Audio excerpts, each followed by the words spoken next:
There's the man himself, Marty McCauley. And, well, who's this time, Marty? Are we having a virtual drinks party before Christmas? Oh, yes. This is to celebrate Christmas. Actually, it's to celebrate the end of 2020. I've got to clear my drinks cabinet. That's how much I'm looking forward to getting rid of this year. But no, we are joined by possibly the most passionate man in Irish whiskey. He sort of burst onto the Irish whiskey scene really, well, I suppose at the tail end of last year, really, when I heard about him. And he's made, for such a tiny place, he's made huge waves. And it's the one and only Brendan Carty. Brendan, welcome. Thanks very much, boys. Pleasure to be here. We really enjoy your content, enjoy the crack on your shows. So thanks for having me. And thanks for being such a good supporter, Marty. You've always been there from the start. I appreciate that. Buddy, honestly, I had the chance of going down to see Brendan last year. Drove down, and you're driving and you think, am I in the right place? As this distillery? And it's this tiny little building. And just whenever you go into it, just these little stills sit at the back, and it's almost like you can't believe, is this actually all there is to it? Is this how small it is? But when you see what's going on, it's remarkable. So how did it come about? How did you? Because I know you're a trained architect. So how did you make the jump from being an architect, very safe, secure job, to what you're doing now? Maybe it was involved in building the Scottish Parliament. Maybe he's that kind of architect. It went 15 million over budget. And that was the Spanish architect, Enrique Morales, I think, done that one. So you blame the Spaniards there. But, he had a good Christmas that year. He did indeed. God rest him.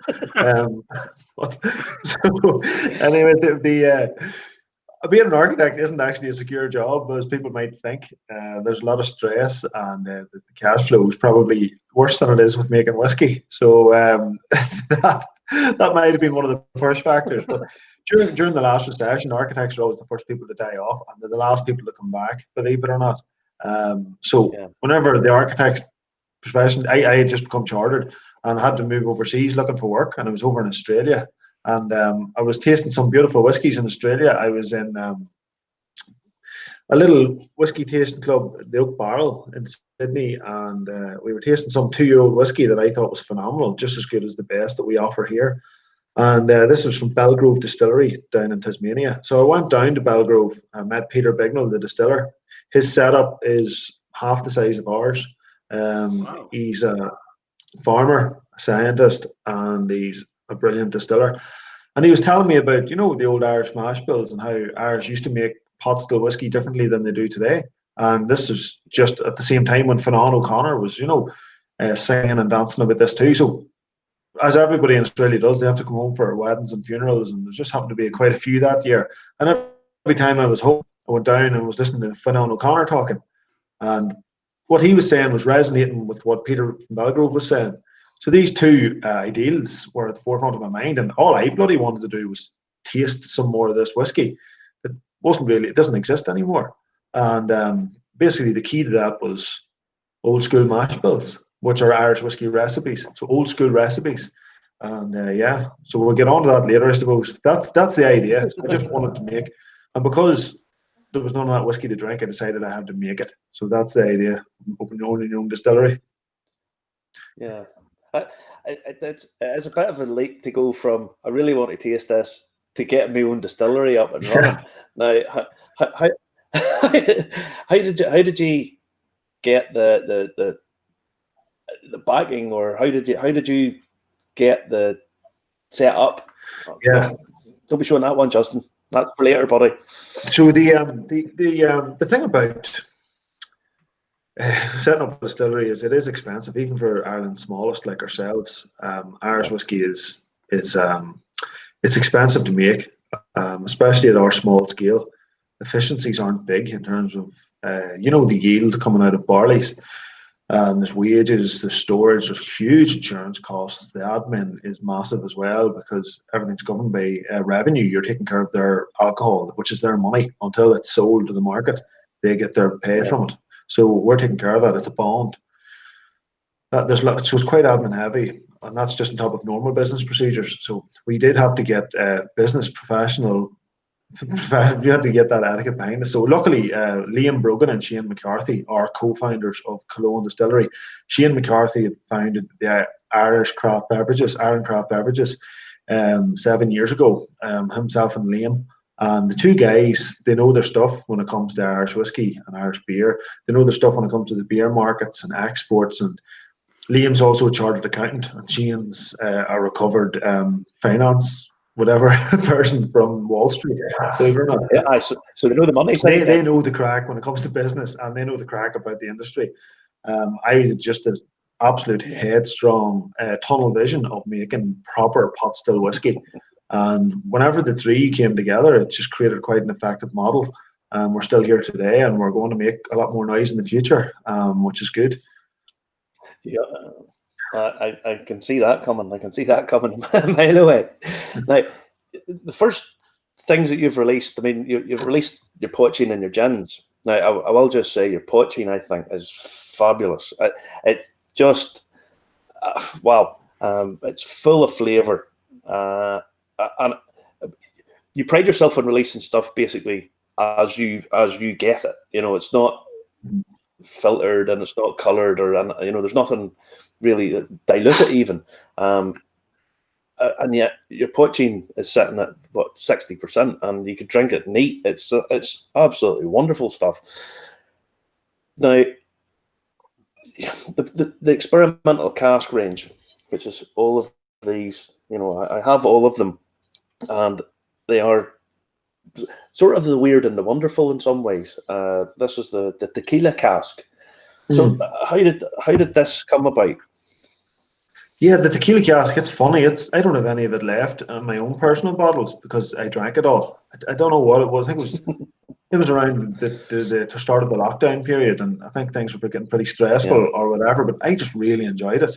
There's a nice balance of those earthy notes in there as well, and just devoured it. But I suppose the idea about that bonded experimental series was at the beginning of last year, the Irish whiskey scene was very different than it is today.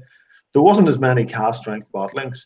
There wasn't as many integrity bottlings as we're trying to put forward.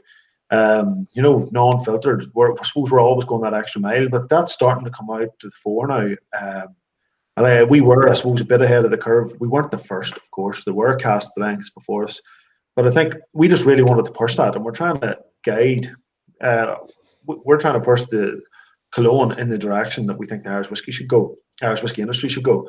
And that's because we are whiskey consumers. We know what whiskey consumers want, because whenever we try to cater for the public, it's easy. We don't have to do market research. We're basically catering for ourselves. So what the hell do I want to drink as a whiskey consumer, And it just seems to resonate, luckily, with what people want.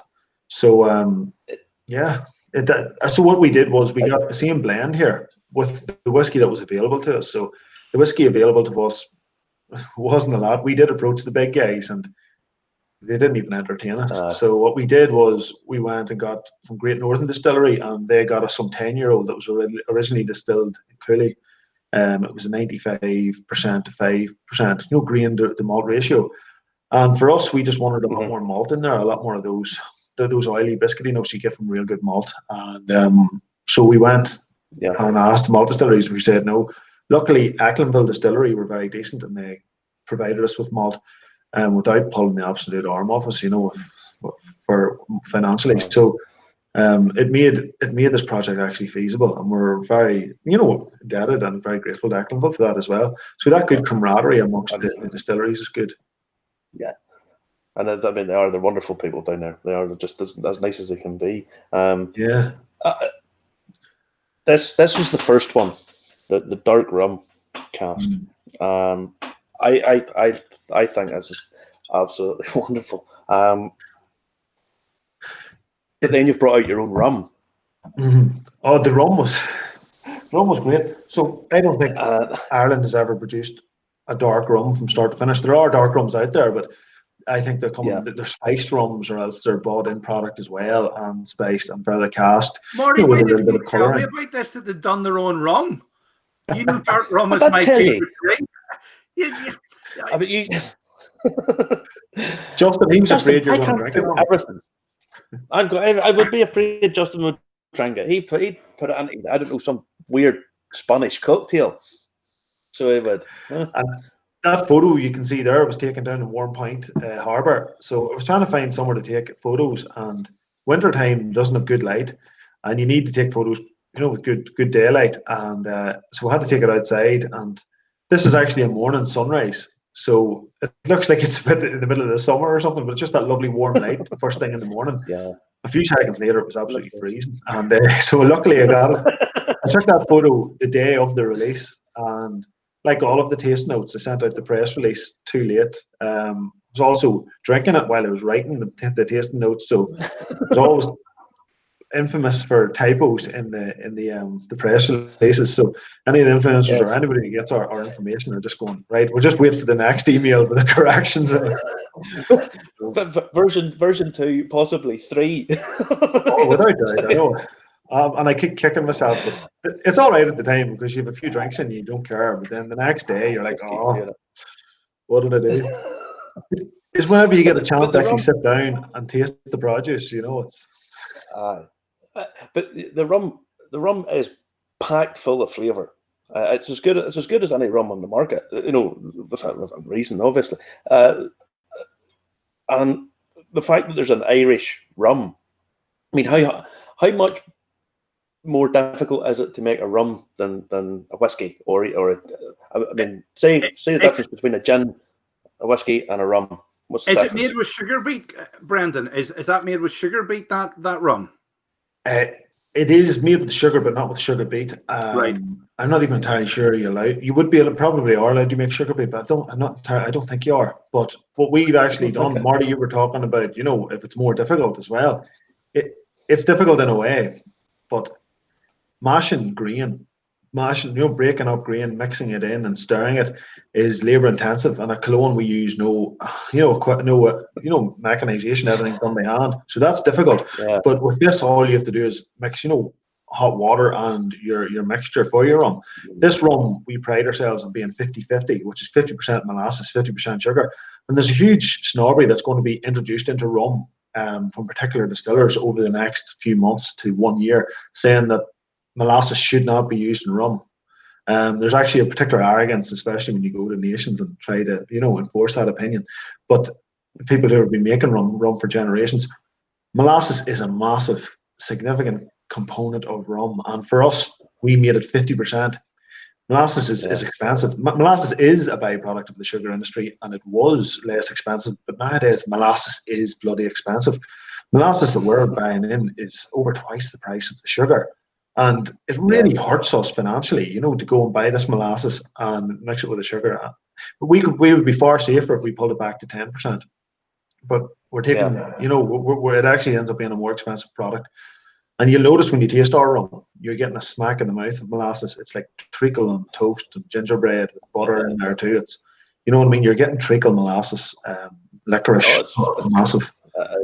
And it has that real depth of flavour. That really, and I think with your rum, some rums are quite sweet, whereas yours is that depth of flavour that takes it way on past that. It's sweet, but not thick, not saccharine sweet, if you know what I mean. Yeah, no, I hear you. Cheers. It's balanced out enough too, and we actually kind of experimented in getting a real fast aging with this rum. So what we done was we created this Solera method, which worked well for us. Mm-hmm. So we got a tower of casks. We got 50-litre firkins. So if you use a big cask, it's a slower aging process. If you use a smaller cask, it's a faster aging process. So if you're sticking your rum into a small cask, it ages faster. But we didn't just put this in at 64% like you would with a whiskey. You dilute it to 64 and put it in a cask. It gets too aggressive. We stuck this in at 69-70% alcohol into these small casks, but they were already used for the bourbon industry, and then they were used here, and then they were cut down and reflamed. So we knew that whenever they were eating it, it wouldn't be too aggressive in terms of wood spice. So, but it got stuck into the wood, and we moved its way down, and then after it got through those 6 firkins, so top 2, second 2, and then the next 2. After it goes through those firkins, it jumps then into Pinot Noir casks. And then it finishes itself off in the PX sherry cask. And that PX sherry really rounds off the flavour. And the Pinot Noir gives it a lovely fruity, punchy note as well. So this combination of casks was a whole big experiment. And, it is a huge risk. Things might go wrong, but thankfully it turned out nice. And we're real proud of it. So there's no age statement on it just because it's not a year old yet. And we're fully transparent about that. We can't compete with the big guys. We can't mass produce and sell cheap spirit. Everything we do, it tends to go out at a premium price because it's so expensive to make in-house and the running cost of a small distillery. So 600 of these were released, and we give the lion's share to the home market.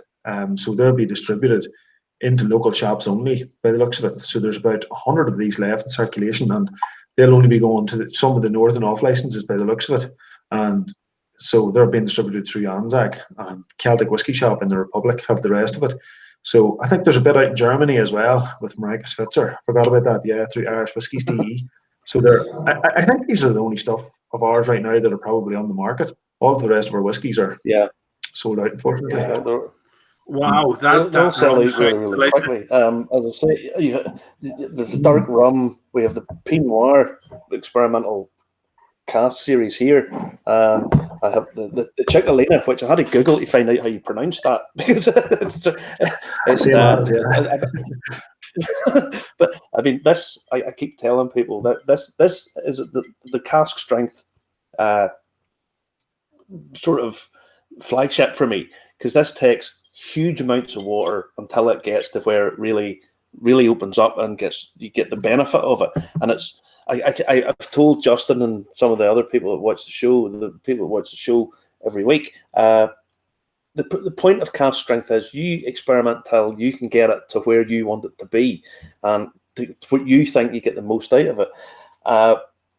But that, for me, it takes so much water that you almost think, I'm going to overdo this, and then you just get it at the right point, and it just totally transforms. It becomes something totally different,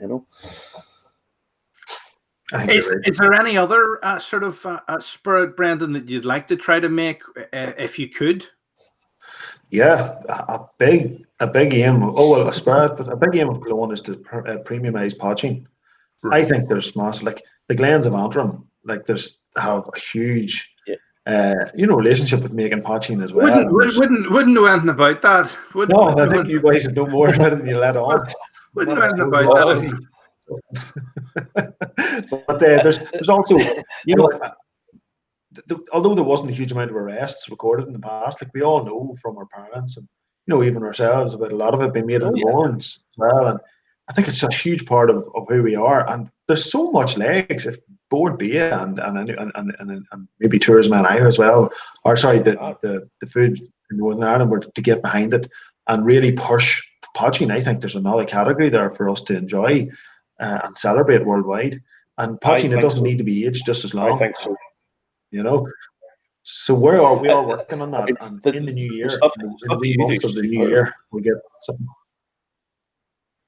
You'll enjoy the next stuff, Marty.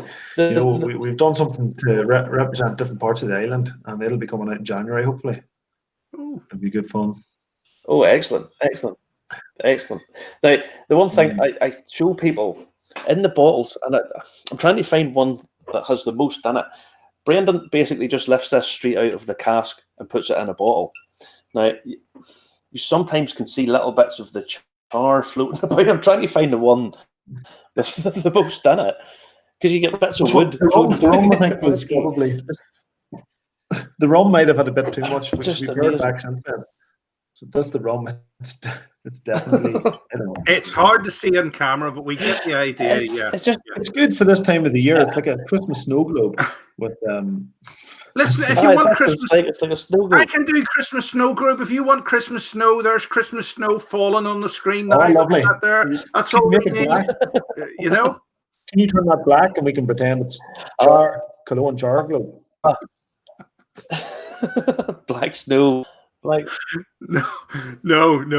That would just be coming from the power station near us. That would be black snow. Right. You're almost.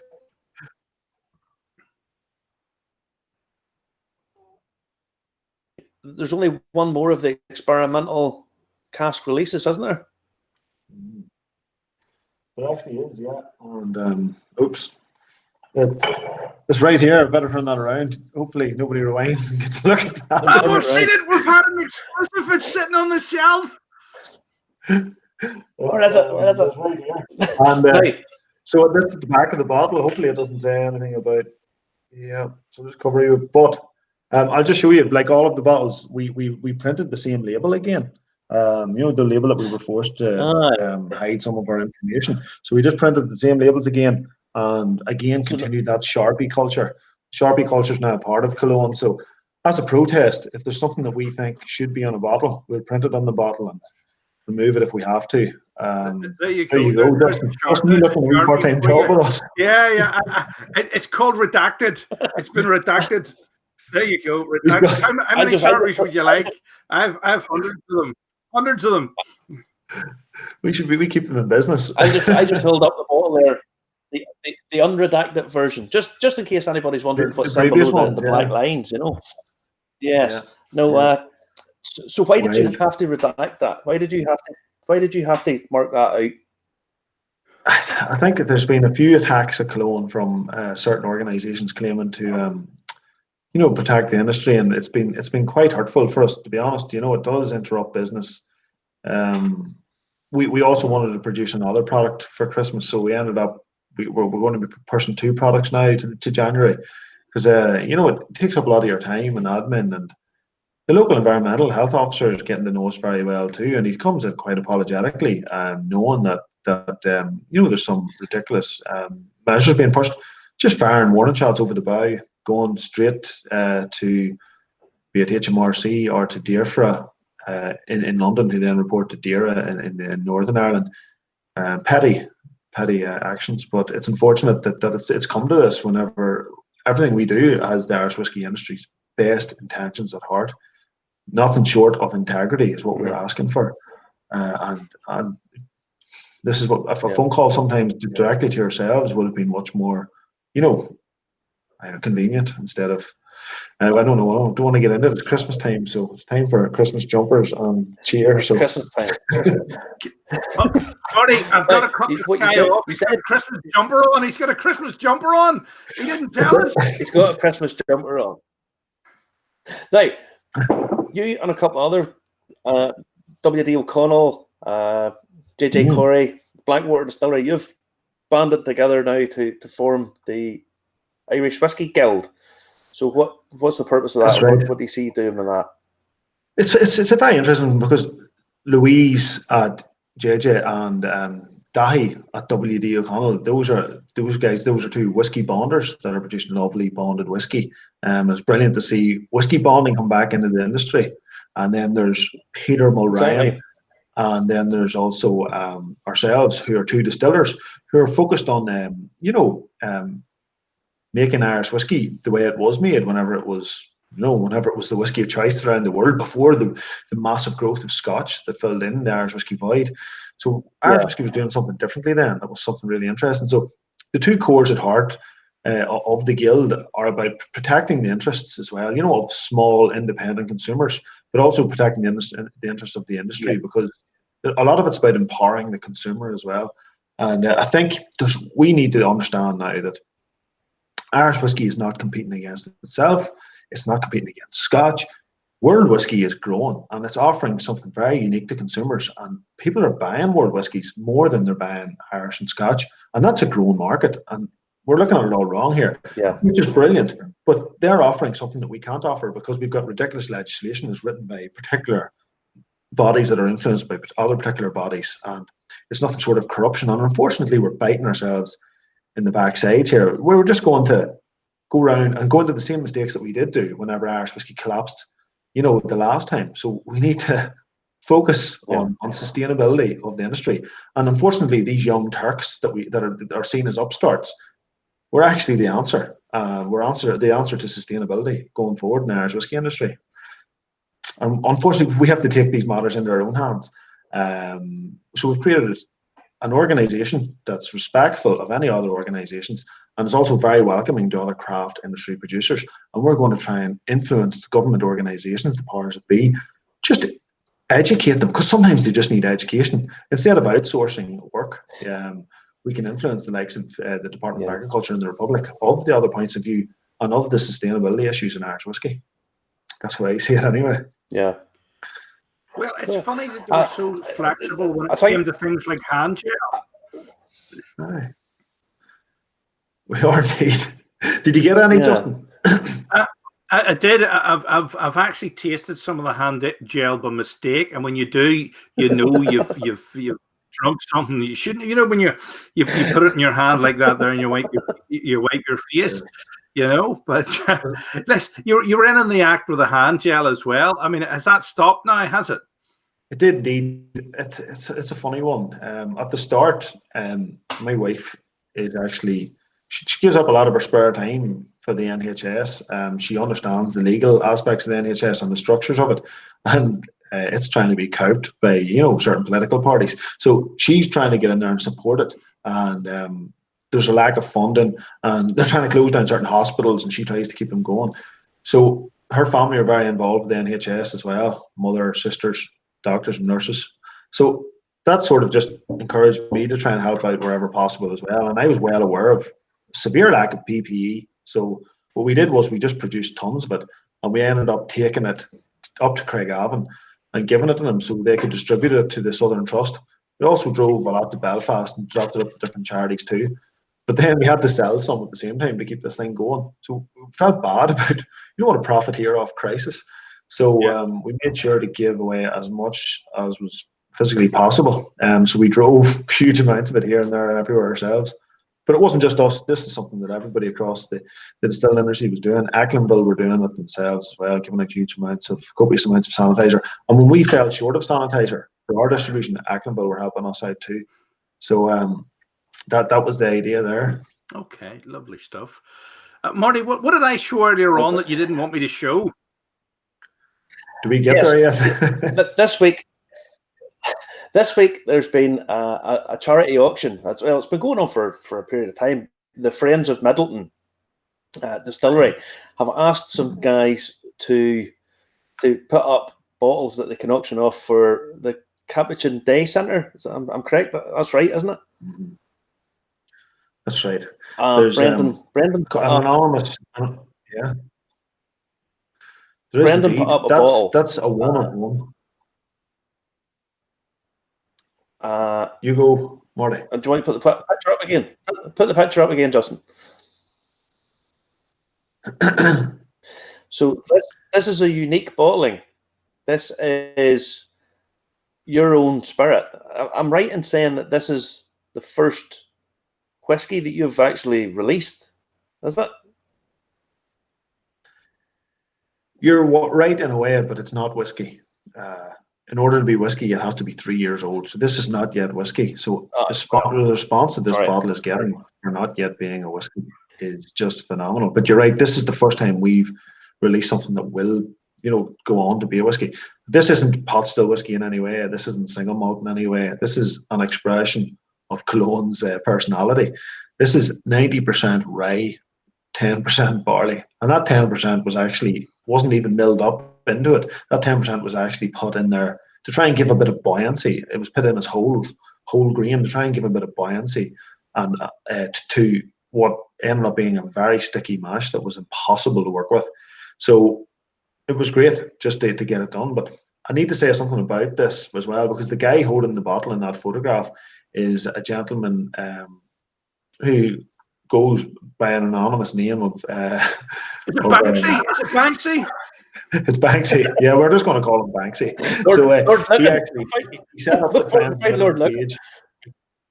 Yeah, and he does a huge amount of charity work for this charity, for the Capuchin, and they're an amazing organisation. The work they do for the homeless, the amount of bags of food and food portions that they give out daily, and they provide a day centre for people just to come and relax and rest. It's very dangerous for people to sleep at night in hostels in Dublin. There's a massive housing crisis there, and ridiculous. John McDougall is doing huge work. So we were delighted to make something special for this fundraiser. So we released this one, 2-year-old, lightly peated rye. We were trying to peat the rye on site ourselves in our little smokehouse to difficult job of making it. It was a huge learning curve. We broke a few paddles as well, mixing this stuff up. It was impossible to mix. We trusted a barrel provider as well to give us these lovely casks from France, these Neoc casks that we asked them to be a little bit more heavily charred. Unfortunately, they weren't. We put it in. It was very aggressive. We took it out, and we ended up. It's coming back around now in these lovely 120 litre bourbon casks. So it's been in Pinot Noir casks, and now it's in Burgundy now it's in bourbon casks, and you can see the color of it. Gorgeous stuff. It's really nice. So I'm going to show my ignorance, right? Okay, and Marty's going to tell me off. If you wait a year, is that a whiskey then? That's right. If you wait a year, that's a whiskey. Right now, even though it's in a glass bottle and it's not in a barrel, it becomes a whiskey 1 year later. Could you not do some sort of fancy time release? No, if you don't invest you're bound to be able to 6 months you haven't invested. It needs to be in the wood. Listen, you can get it one needs of to these. be in the wood. After a year. It has to be in the cask. It needs to be in the wood for 3 years. We talk about this every week. You never listen.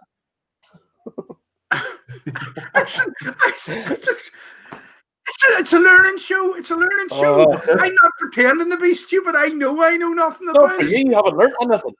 Justin's the layman. It's not a learning show. You haven't learned anything. Yeah. Justin's the early ways. I know the listeners know. I just drink the stuff. Here, as long as I live longer, I don't mind. Yeah, we are baffled. It's a preservative. Yeah. We're baffled at what this is. This is going for €1,200 already. It's going to charity, and all we did was pay duty on it. You know, it's fantastic. I broke a few paddles and a few backs and a few fights, and you know. But it's good. You do tours down at the distillery. Obviously, it's COVID, and you had COVID yourself. You actually had it, didn't you? That's right. I did, yeah. I had it there in October. It does. It takes it out of you. You do feel it, and no matter how hard you try not to get, sometimes as soon as you take your attention off, you can get it. But it's if anybody does get it, just don't panic. Just wait through. Parents had it; they're elderly as well, and wow.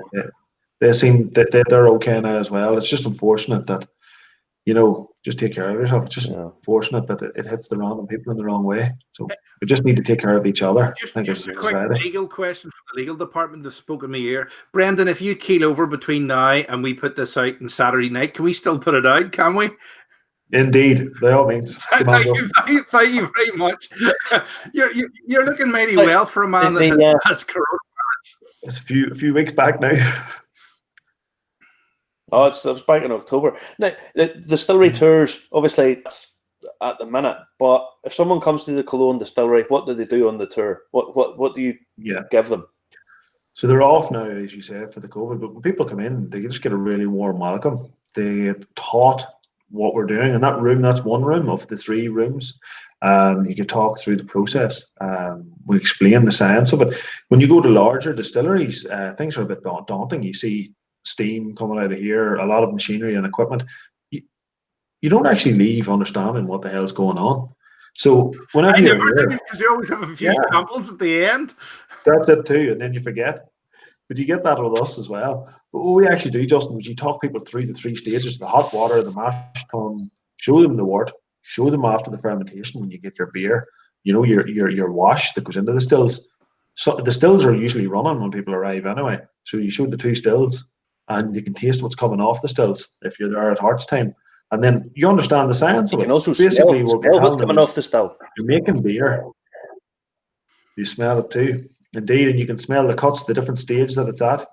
And then we can just explain after that then the uniqueness of what we're doing, like the worm tubs, the flame fed, things like that, and take them through, sit them down, show them the casks, explain what different casks do, what different wood does from different parts of the world. And then sit them down, let them taste it, and have a conversation. Then we finish off with a cup of tea or coffee, just so people are relaxed and it's just a bit of fun and getting to know people. We like getting to meet people as well and understanding. just what sort of people enjoy Killowen, and it's nice to make friends. So you get a warm welcome. And you do. I've had the pleasure of going down, and when all of this is all over and we get back to some sort of normality, me and Justin will come down a run, and we'll do a wee bit of filming down there. I cannot recommend. Pretty much everything Killowen do is superb. From the rum, the poaching. If you haven't tried it, get a bottle of it. It's amazing. These are bottled in and around 55% alcohol. You can work with them. You can do everything with these things. To play with them. You can drink them straight. I couldn't recommend you highly enough. That's the truth. And I love your passion. The passion you have for what you do is fabulous. Cheers, Marty. I appreciate that. I appreciate all the crack. It does help as well. People can see, that we do mean what we say. We're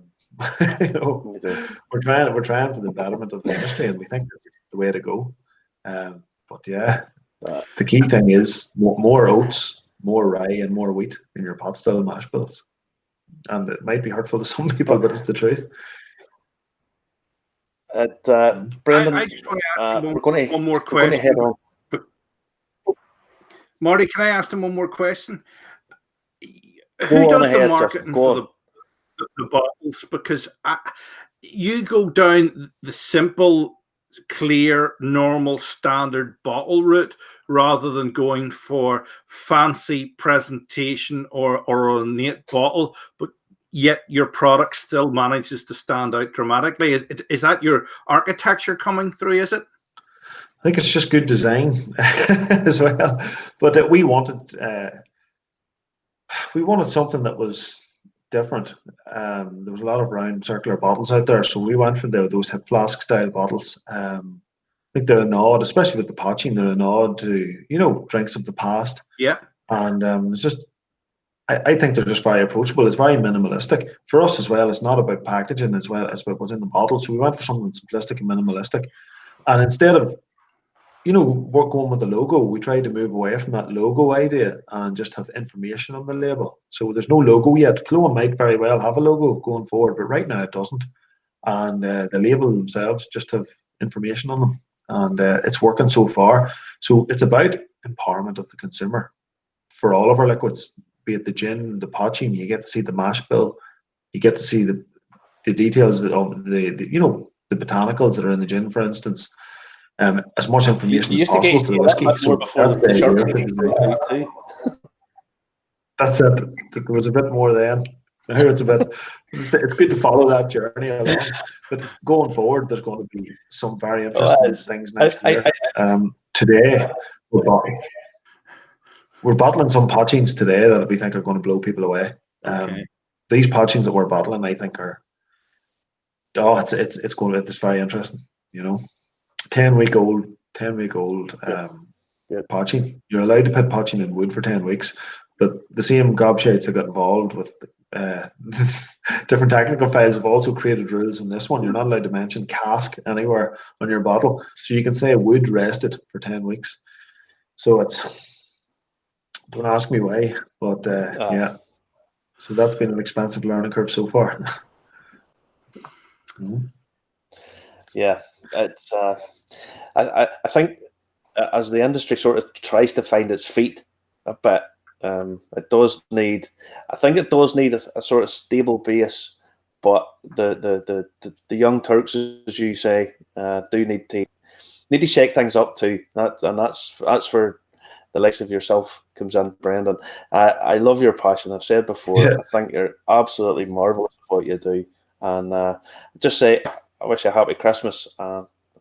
And this will be going out on Boxing Day.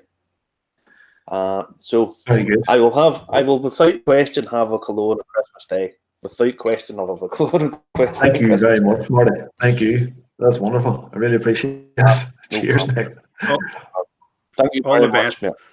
Good man. All the best. Take care, mate. Bye. All right, Marty. Bye.